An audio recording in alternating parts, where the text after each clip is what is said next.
Assalamualaikum warahmatullahi wabarakatuh. Mari kita mengaji surat Al-Maidah ayat 48.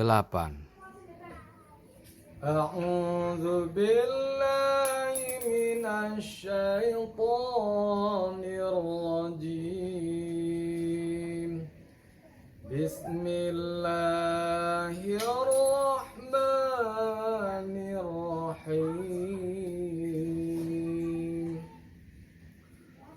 Wa anzalna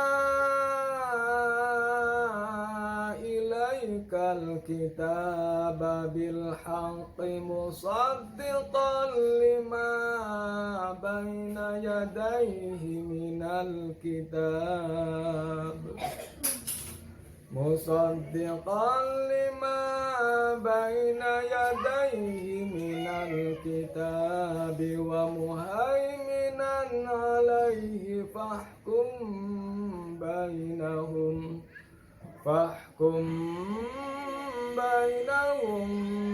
bima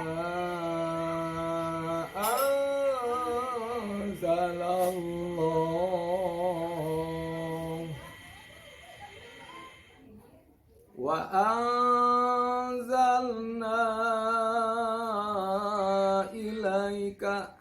Hukum bacaannya adalah mad jaiz munfasil, karena yang semula hanya mad tabi'i itu dibacanya cuma 2 harokat. Akan tetapi ketika memang mad tabi'i itu berhadapan dengan hamzah berharokat, maka menjadi hukum bacaannya mad jaiz munfasil, yaitu panjang harokatnya mencapai 6. Yang selanjutnya musaddiqan lima, itu hukum bacaannya adalah idgham bila gunnah, karena ada tanwin berhadapan dengan salah satu huruf idgham. Salah satu huruf idgham itu yang huruf idgham semuanya ada 6 yang terkumpul pada yarmaluna, dan lam itu adalah bila gunnah dengan ro, tidak boleh didengungkan. Musaddiqan lima baina yadaihi. Nih, selanjutnya baina yadaihi itu adalah hukum bacaannya mad lain, dan mad lain itu dibacanya halus. Baina yadaihi. Yang selanjutnya wa muhaiminan alaihi. Wa muhaiminan ada huruf tanwin berhadapan dengan salah satu huruf idhar. Huruf idhar itu adalah huruf yang keluar dari tenggorokan, maka dibacanya harus jelas. Wa muhaiminan alaihi.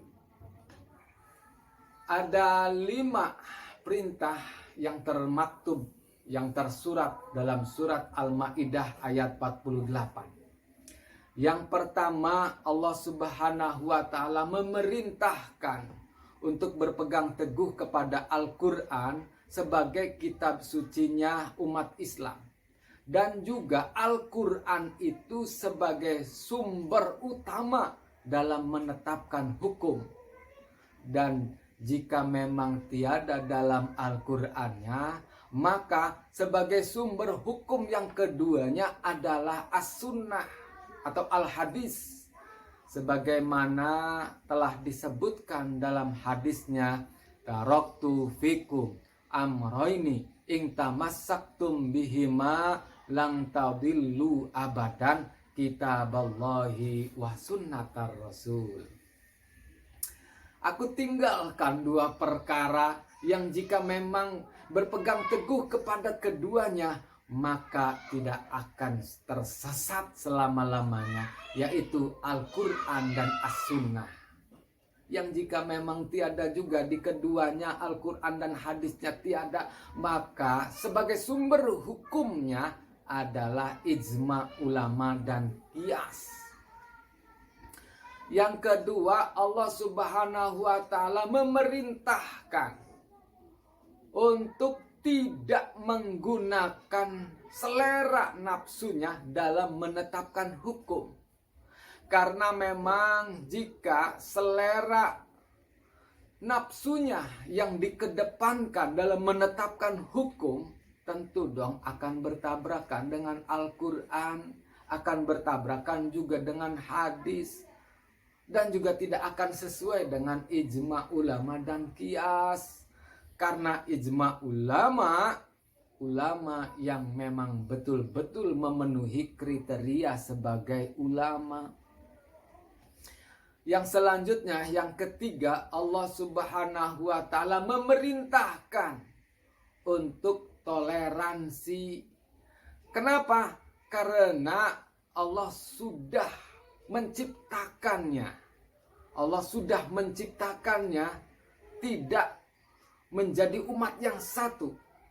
Walau sya'allahu la ja'alakum ummatan wahidah.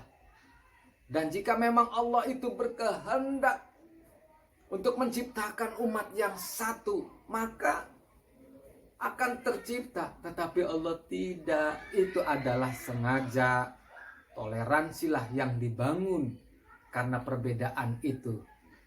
Yang selanjutnya, yang keempat, di antara perbedaan yang satu dengan yang lainnya, maka yang harus dikejar, yang harus dilakukan adalah berlomba-lomba, berkompetisi untuk meraih kebaikan.